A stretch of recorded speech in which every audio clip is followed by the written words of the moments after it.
सुबोध काफ़ी शाम को घर लौटा। दरवाज़ा खुला था। बरामदे में हल्की रोशनी थी और चौके में आग की लपटों का प्रकाश था। अपने कमरे में घुसते ही उसे वह खाली खाली सा लगा। दूसरे ही क्षण वह जान गया कि कमरे का कालीन निकाल दिया गया है और किनारे रखी हुई मेज़ भी नहीं है। मेज़ पर कागज़ के फूलों का जो गुलदस्ता रहता था वह कुछ ऐसे कोण से खिड़की पर रखा था कि लगता था जैसे मेज़ हटाते वक्त उसे वहाँ वैसे ही रख दिया गया हो। उसने बहुत कोमलता से गुलदान उठा लिया।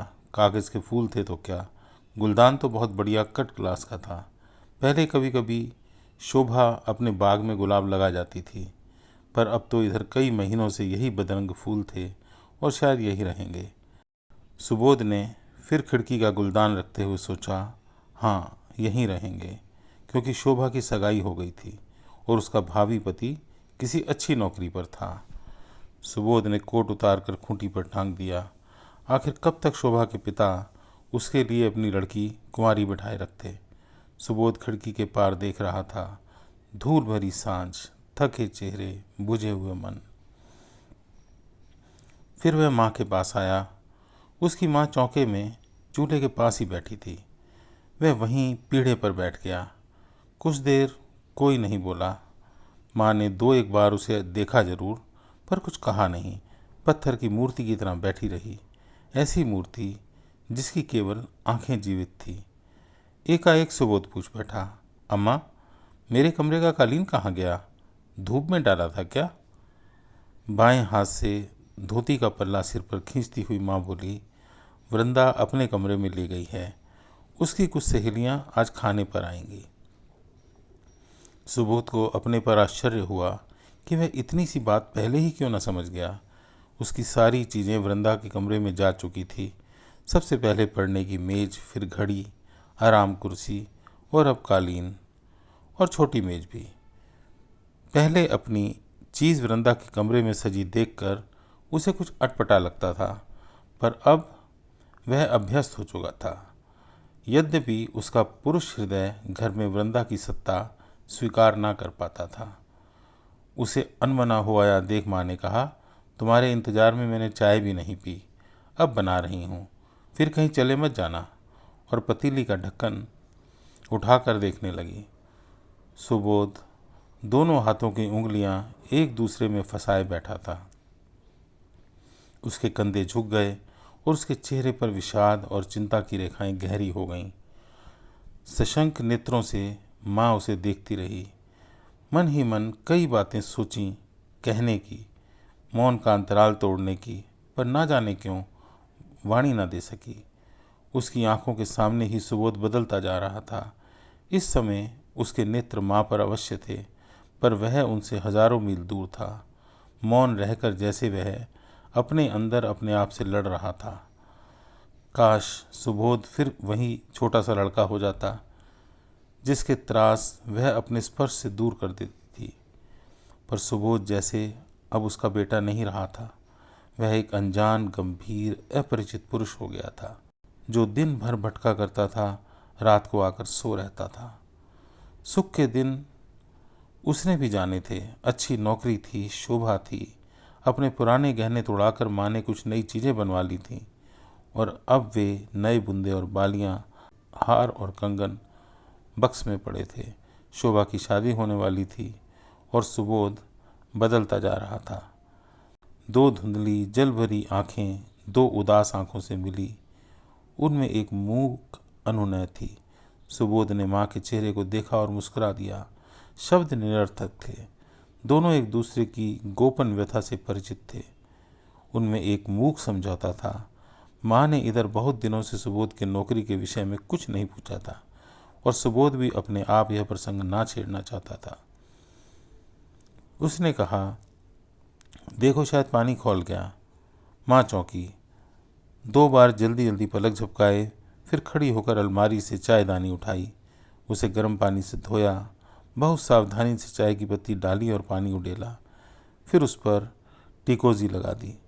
वह टिकोजी वृंदा ने काढ़ी थी और उसकी शादी की आशा में बरसों माँ बक्से में रखे रही।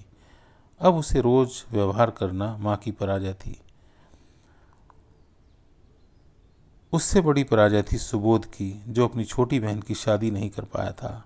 टीको जी पर एक गुलाब का फूल बना था और सुबोध उन गुलाब के फूलों की याद कर रहा था जो शोभा उसके कमरे में सजा जाती थी।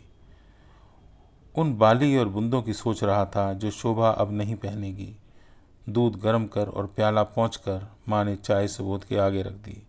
सुबोध पीढ़े पर पालथी मारकर बैठ गया और चाय छानने लगा। माँ अपनी कोठड़ी में जाकर कुछ खटर पटर कर रही थी। जरा देर में ही एक तश्तरी में चांदी का वर्क लगा हुआ सेब का मुरब्बा लाकर माँ ने उसके सामने रख दिया और बड़े दुलार से कहा, खा लो। अपने विचार पीछे ठेलकर कुछ सुस्त हो हंसते हुए सुबोध ने कहा, अरे अम्मा, बड़ी खातिर कर रही हो, क्या बात है? माँ ने स्नेह कातर कंठ से कहा, तुम कभी ठीक वक्त से आते भी हो क्या? रात को 10-11 बजे आए, ठंडा सूखा खा लिया, सुबह देर से उठे, दोपहर को फिर गायब। कब बनाऊं, कब दूं? यह चर्या तो सुबोध की पहले भी थी। तब वृंदा और माँ दोनों उसका इंतजार में बैठी रहती। वृंदा हमेशा बाद में खाती थी। सुबोध की दिनचर्या के ही अनुसार घर में काम होते थे, पर तब वृंदा नौकरी नहीं करती थी। तब सुबोध बेकार ना था। अब खाना वृंदा की सुविधा के अनुसार बनता था। सुबह उसे जल्दी उठना होता था, इसलिए रात को जल्दी खाकर सो जाती थी। अब सुबोध जब 8:30 पर सोकर उठता तो आधा खाना बन चुका था। जब 9 बजे वृंदा खा लेती तो वह चाय पीता। पहले जब तक वह स्वयं अखबार न पढ़ लेता, वृंदा को अखबार छूने की हिम्मत न पड़ती थी, क्योंकि वह हमेशा पन्ने गलत तरह से लगा देती थी। अब उसे अखबार लेने वृंदा के कमरे में जाना पड़ता था और इसीलिए उसने घर पर अखबार पढ़ना ही छोड़ दिया। जूठे बर्तन समेटते हुए माँ ने कुछ कहना चाहा, पर रुक गई। उसका असमंजस भांपकर सुबोध ने पूछा, क्या है? प्याला धोते हुए मंद स्वर में माँ ने कहा, घर में तरकारी कुछ नहीं है। सुबोध ने उठकर कील पर टंगा मैला थैला उतार लिया। माँ ने आंचल की गांठ खोलकर मुड़ा तोड़ा 1 रुपये का नोट उसे थमा दिया और कहा, जरा जल्दी आना, अभी सारी चीज़ें बनानी पड़ी हैं। सुबोध कोट पहने बिना ही बाजार चल दिया। यह पतलून वह काफ़ी दिनों से पहन रहा था। कमीज के फटे हुए कफ और कॉलर काफ़ी गंदे थे, पर उसने परवाह नहीं की। पर दोनों हाथों से थैले का मुंह पकड़कर उसमें गंदी तराजू से मिट्टी लगे आलू डलवाते हुए सुबोध को एक झटका सा लगा। उसके पास ही किसी का पहाड़ी नौकर भाव पूछ रहा था। उसके चीकट बालों से माथे पर तेल बह रहा था और मुंह से बीड़ी का कड़वा धुआं निकल रहा था। वह भी थैला लिए था और तरकारी लेने आया था। सुबोध अचानक ही सोच उठा कि वह कहाँ से कहाँ आ पहुँचा है। अपने अफसर की अपमानजनक बात सुनकर तो उसने अपने आत्मसम्मान की रक्षा के लिए इस्तीफा दे दिया था, लेकिन अब कहाँ है वह आत्मसम्मान? छोटी बहन पर भार बनकर पड़ा हुआ है। उसे देखकर माँ मन ही मन घुलती रहती है। जिंदगी ने उसे भी गुलाब के फूल दिए थे, लेकिन उसने स्वयं भी उन्हें ठुकरा दिया। और अब शोभा भी। हाथ झाड़कर सुबोध ने पैसे दिए और चल दिया। इस सब के बावजूद उसके अंदर एक तुष्टि का हल्का सा आलोक था कि इस्तीफा देकर उसने ठीक ही किया। उसके जैसा स्वाभिमानी व्यक्ति अपमान का कड़वा घूंट कैसे पी लेता? स्वाभिमान।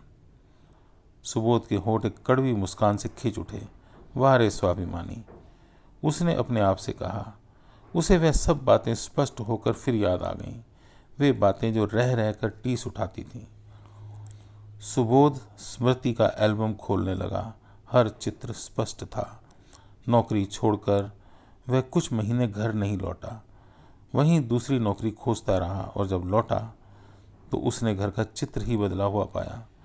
उसकी अनुपस्थिति में वृंदा ने उसकी मेज ले ली और उसके लौटने पर वृंदा ने अवज्ञा से कहा था, दादा आप क्या करेंगे मेज का, मुझे काम पड़ेगा। सुबोध को तीखी सी बात कहते कहते रुक गया।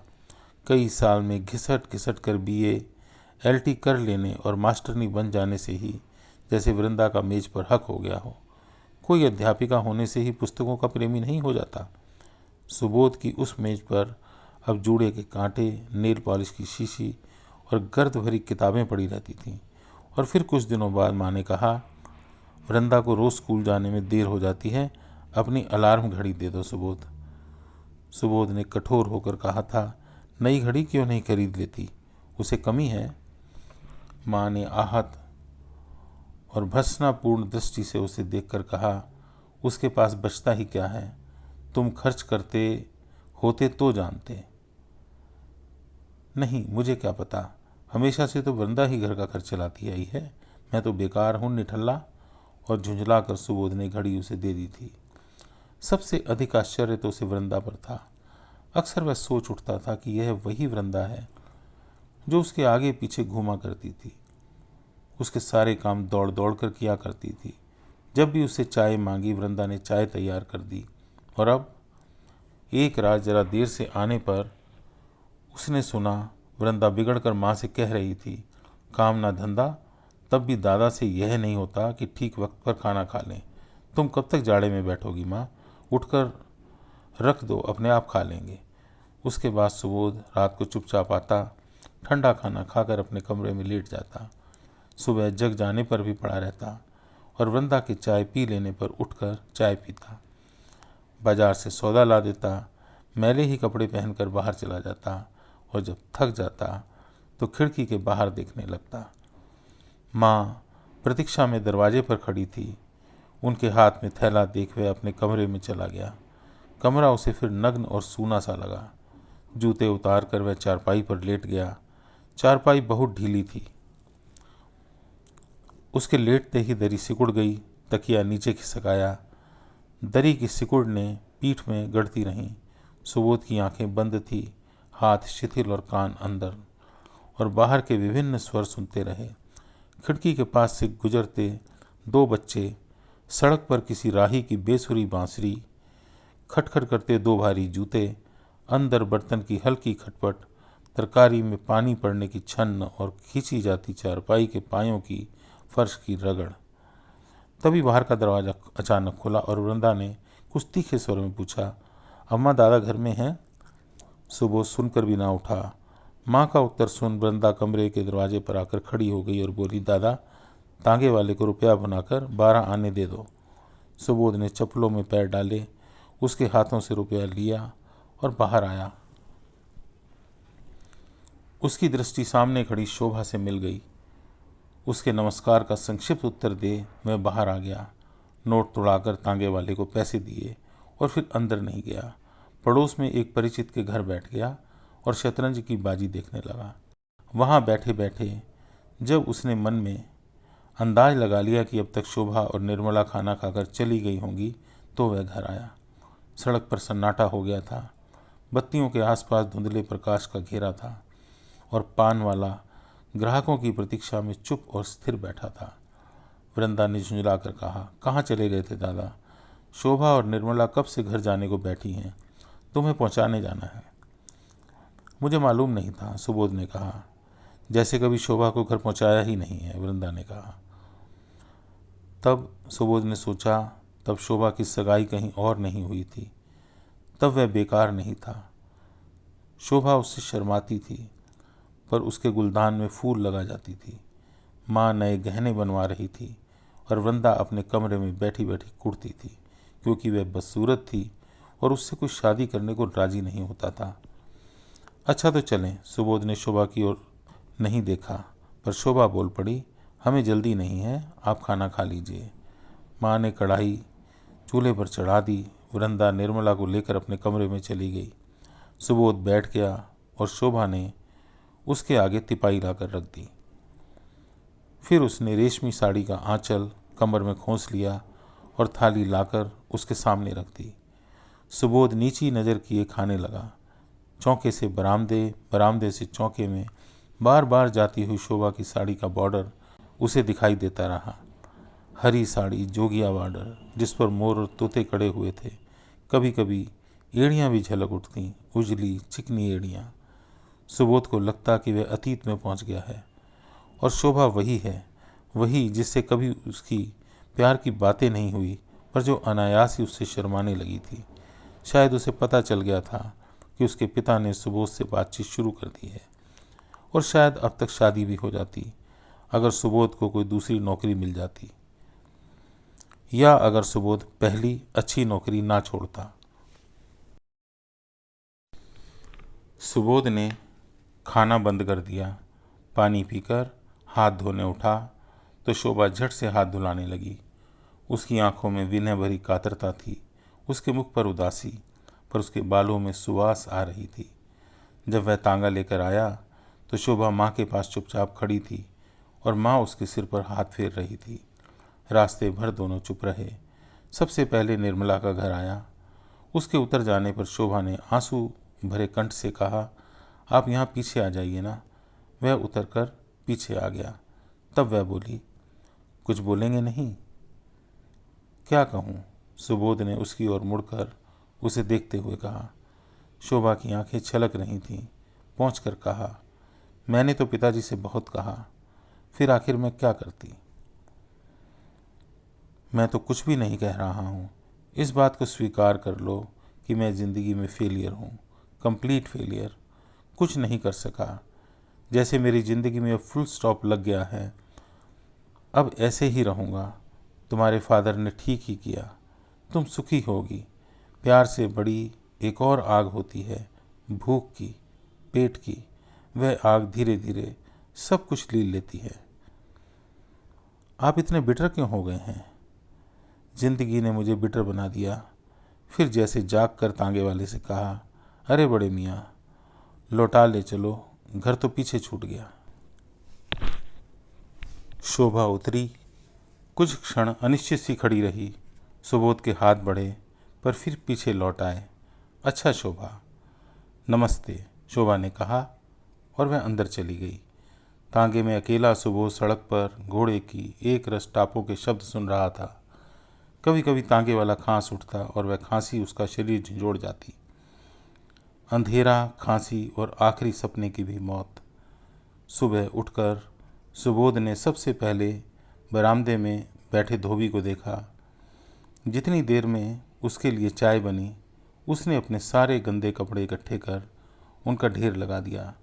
अलमारी में सिर्फ एक साफ कमीज बची थी, पीठ पर फटी हुई। उसे ढकने के लिए सुबोध ने कोट पहन लिया। कोट को भी काफ़ी दिनों से धोबी को देने का इरादा था, परंतु अब जब तक धोबी कपड़े लाए तब तक यही सही। चाय पीकर वह बाहर चला आया। कोट की जेबों की तलाशी लेने पर उंगलियां एक इकन्नी से जा टकराईं। पान वाले की दुकान पर सिगरेट खरीदा और जलाकर एक गहरा कश खींचा और दो एक जगह रुककर वापस चला। रास्ते में धोबी मिला और उसने सुबोध को दोबारा सलाम किया। कपड़े जरा जल्दी लाना, समझे? कुछ रोब से सुबोध ने कहा। अच्छा बाबूजी। धोबी चला गया। कमरे में घुसते ही मैले कपड़ों का ढेर उसे वैसे ही दिखाई पड़ा जैसा कि छोड़ गया था। उसने वहीं रुककर पुकारा, अम्मा, मेरे कपड़े धुलने नहीं गए? पता नहीं बेटा, वृंदा दे रही थी। उससे कहा भी था कि तुम्हारे भी दे दे। सुबोध को ना जाने कहाँ गुस्सा चढ़ आया। चीख कर बोला, कितने दिनों से गंदे कपड़े पहन रहा हूँ। 15 दिन में नालायक धोबी आया तो उसे भी कपड़े नहीं दिए गए। तो माँ बेटी चाहते क्या हो? आज मैं बेकार हूँ तो मुझसे नौकरों सा बर्ताव किया जाता है। लानत है ऐसी जिंदगी पर। माँ त्रस्त हो उठी।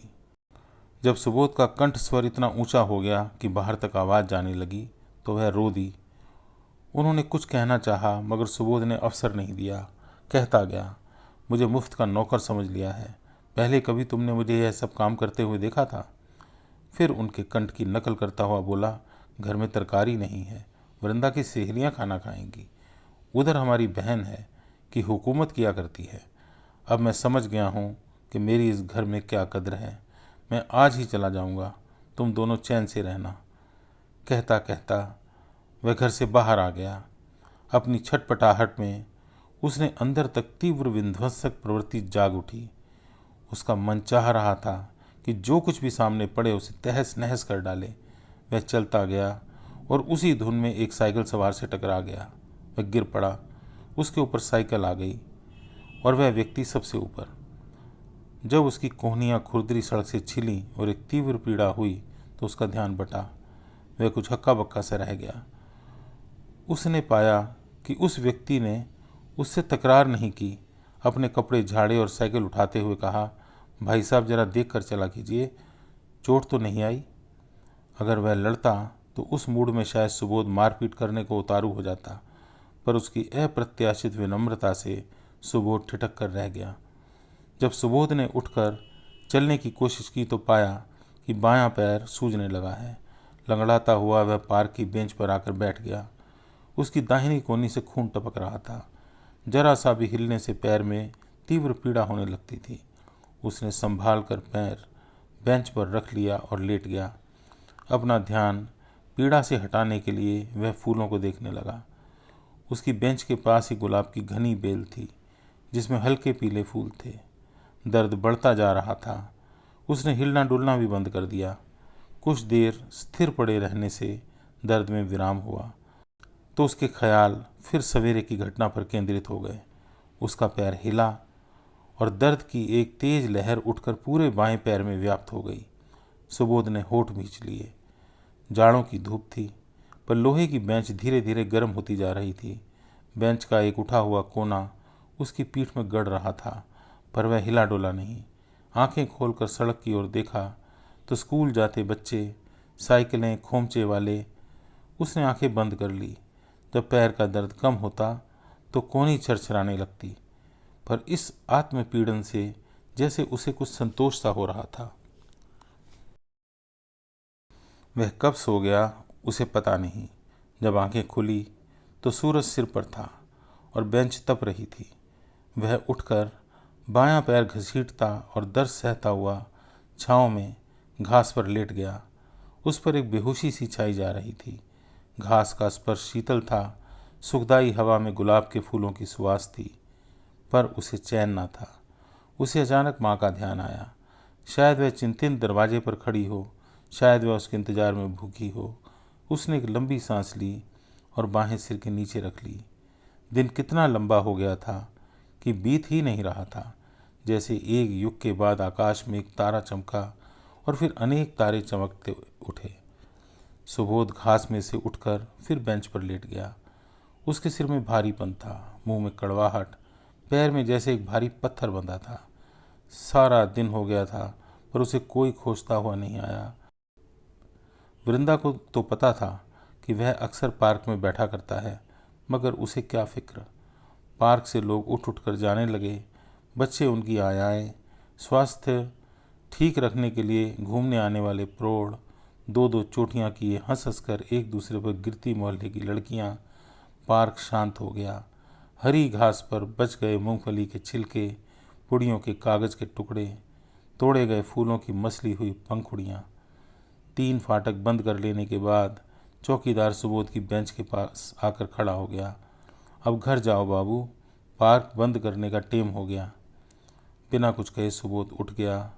2-2 कदम लड़खड़ाया, फिर चलने लगा। हर बार जब बायां पैर रखता तो दर्द होता। धीरे धीरे लंगड़ा लंगड़ा कर वह पार्क से बाहर निकल आया। दरवाज़ा खुला था। बरामदे में मध्यम रोशनी थी, चौके में अंधेरा। वह अपने कमरे में आया। कोने में मैले कपड़ों का ढेर था, ढीली चारपाई, गंदा बिस्तर, तिपाई पर खाना ढका हुआ रखा था।